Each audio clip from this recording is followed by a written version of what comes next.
Welcome to the Relationship Diversity Podcast, where we celebrate, question, and explore all aspects of relationship structure diversity, from soloamory to monogamy to polyamory and everything in between, because every relationship is as unique as you are. We'll bust through societal programming to break open and dissect everything we thought we knew about relationships, to ask the challenging but transformational questions: who am I, and what do I really want in my relationships? I'm your guide, Carrie Jaroslaw, best-selling author, speaker, intuitive, and coach. Join me as we reimagine all that our most intimate relationships can become. I've been wanting to talk to you about something. I've been reading about open relationships and polyamory, and, well, it explains a lot about what I felt in the past. And, this is hard for me to say, but I wanted to be honest. And I know this may be new to you, but I want to talk about trying something like this. Imagine yourself being on the receiving end of your partners expressing their desire to open your relationship. Imagine, before hearing this, feeling content, fulfilled, and secure in your monogamous relationship. In part 1 of Opening Up, episode 56, I talk about this from the perspective of the person who initiates the discussion, the person with the desire to change the relationship structure. In this episode, I'm going to explore the scenario from the other perspective, from the person who's on the receiving end of this kind of discussion. When your partner first tells you that they want to open your intimate relationship to other people, it can bring up a wide range of feelings and fears. Each person's response may vary, but here's what I found as some common ones. You might feel insecure. You might feel insecure about your place in the relationship, wondering if you're enough for your partner or fearing that someone else might replace you. You could experience jealousy. The idea of your partner being intimate with someone else can trigger feelings of jealousy and possessiveness, leading to a fear of losing the exclusive connection you once had. You might fear abandonment. Opening up a relationship could create fears of your partner drifting away or choosing someone else over you. You could feel a sense of inadequacy. You might worry that your partner's desire for openness is due to something lacking in you or your relationship. You might feel uncertain about your future. You might have felt certain about what you thought your future may look like, and this may have completely thrown a wrench in what you thought your united vision was. And the unknown can be scary. You might feel anxious about how this change will impact your relationship dynamics and future goals or visions. You might have concerns about how you communicate with your partner. So fear may arise around not being able to effectively communicate your emotions, needs, and boundaries during this transition.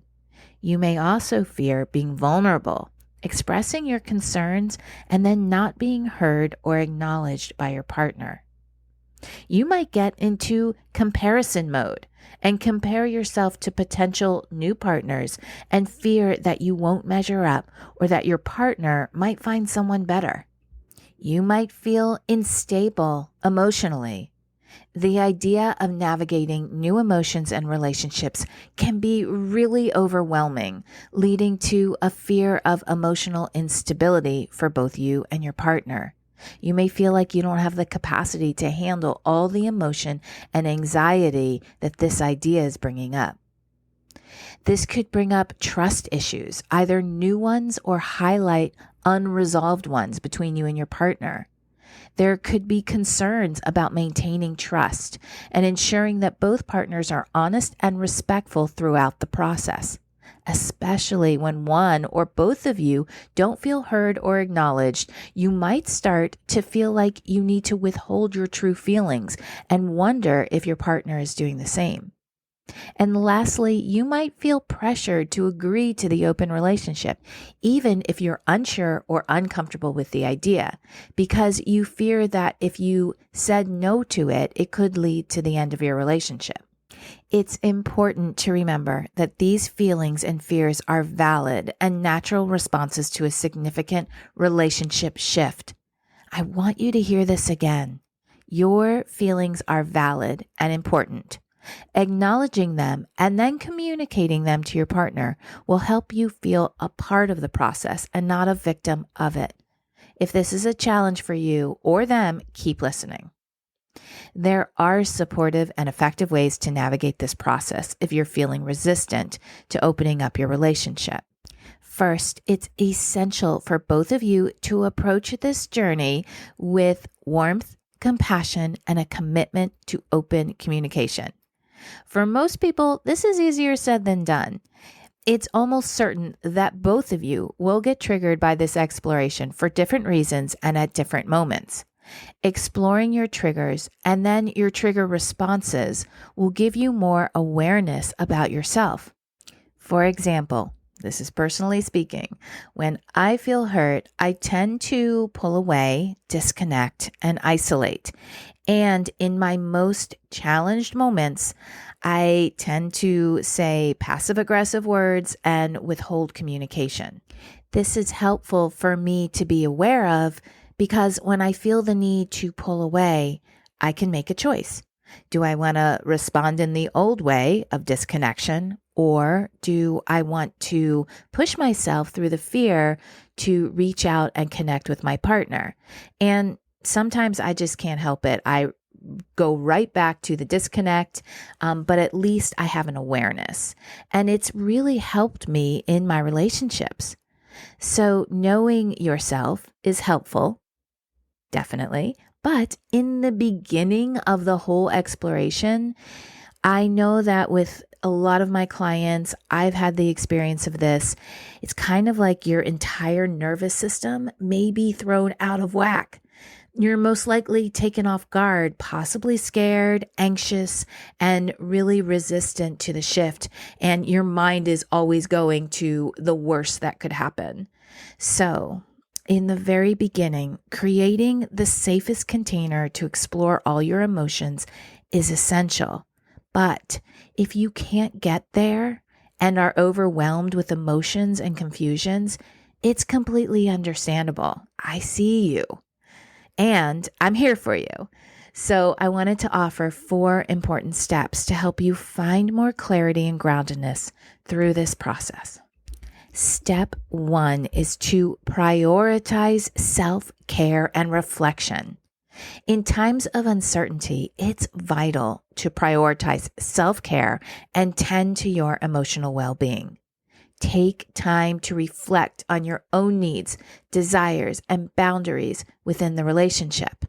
And really take that time. Say no to other things around you, other responsibilities that have space for you to pull yourself out of and put yourself first.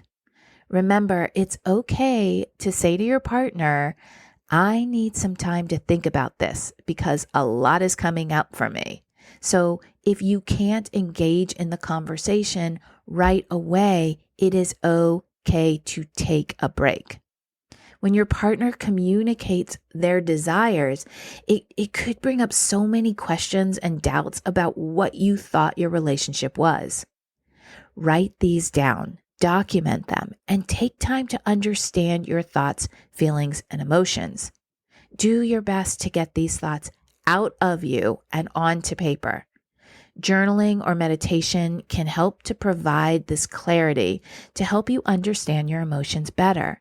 When you hold all your emotions inside without expressing them, they can get more overwhelming, jumbled, and tangled up so tightly that you can get confused and become unable to express what you truly feel.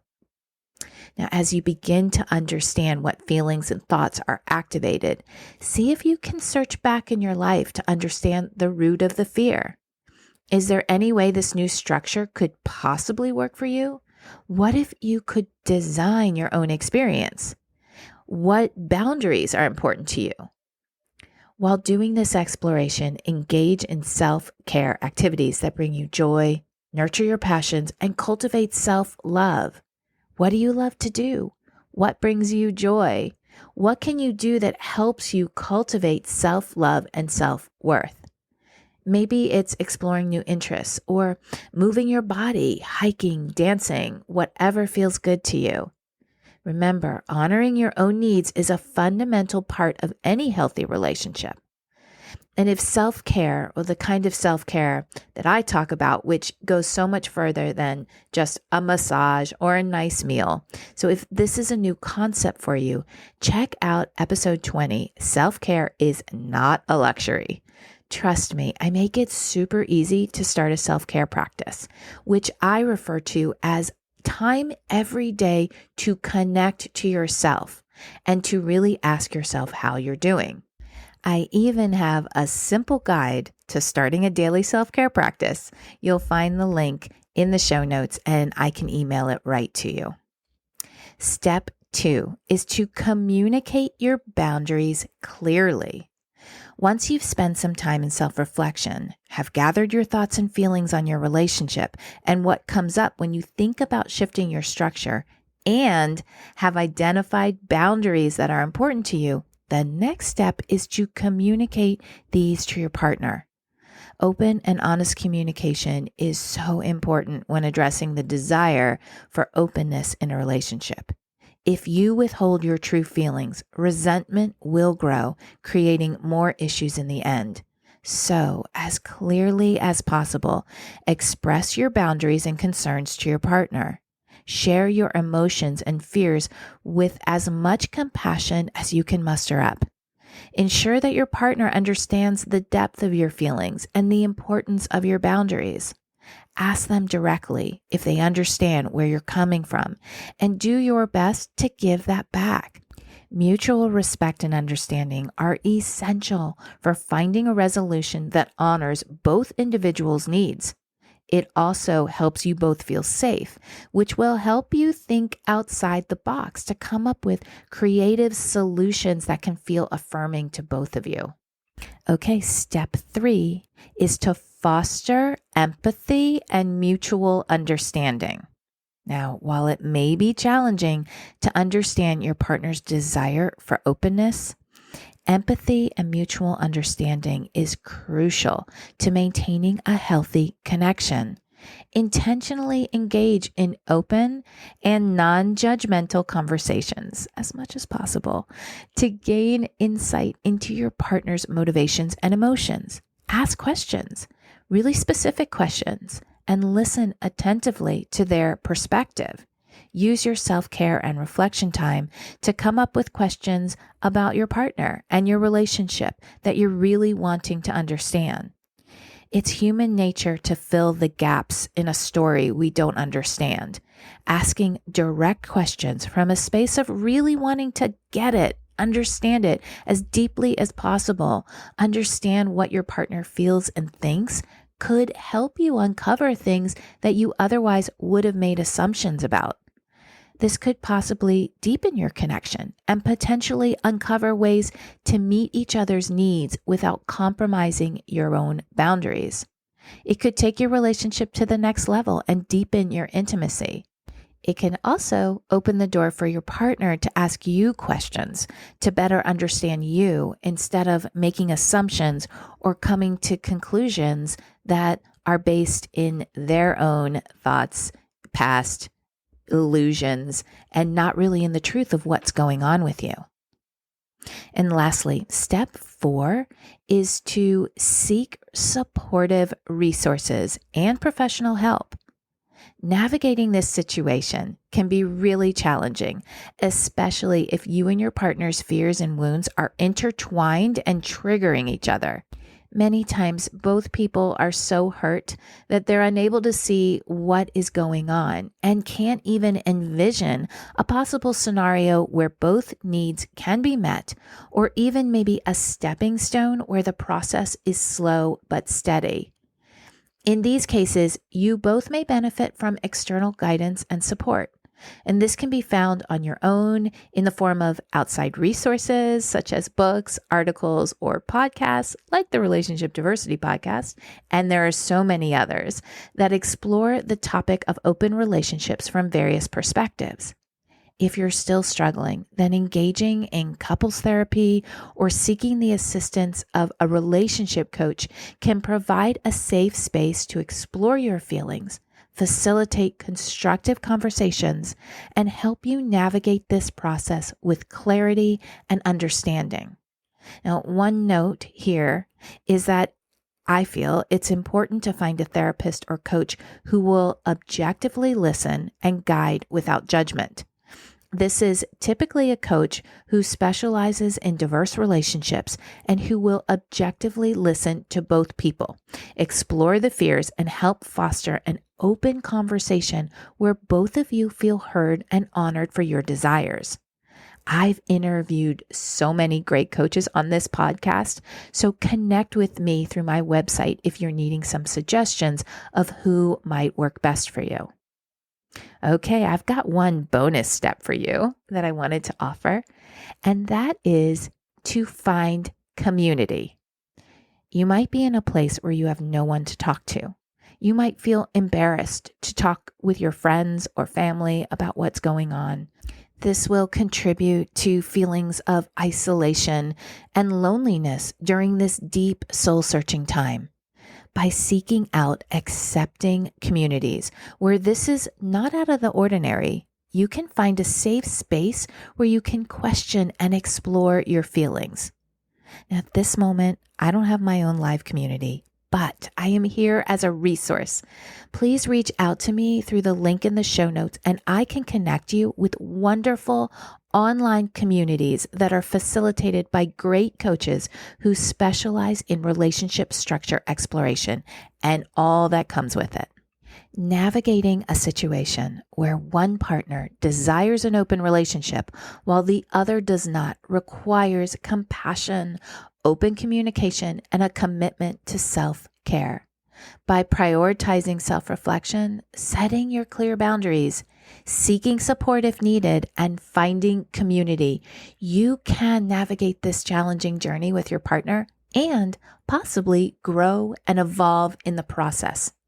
Remember, your feelings and needs matter, and honoring them is so important for nurturing healthy and fulfilling relationships. Stay curious. Thanks so much for listening to the Relationship Diversity Podcast. Want to learn more about relationship diversity? I've got a free guide I'd love to send you. Go to www.relationshipdiversitypodcast.com to get yours sent right to you. If you liked what you heard, please subscribe to the podcast. You being here and participating in the conversation about relationship diversity is what helps us create a space of inclusivity and acceptance together.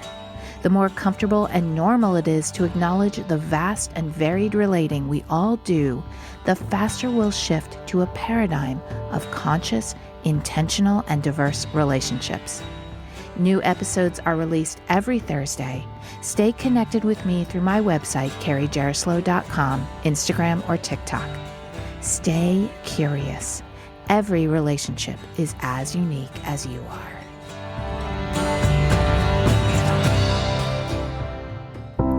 Are you wondering why you never seem to find lasting fulfillment in your relationships? Or do you create the same kinds of relationship experiences over and over again? Can you never seem to find even one person who you want to explore a relationship with? Have you just given up hope altogether? If this sounds like you, my recent book, Why Do They Always Break Up With Me, is the perfect place to start. The foundation of any relationship, whether intimate or not, is the relationship we have with ourselves. In the book, I lead you through 8 clear steps to start or continue your self-exploration journey.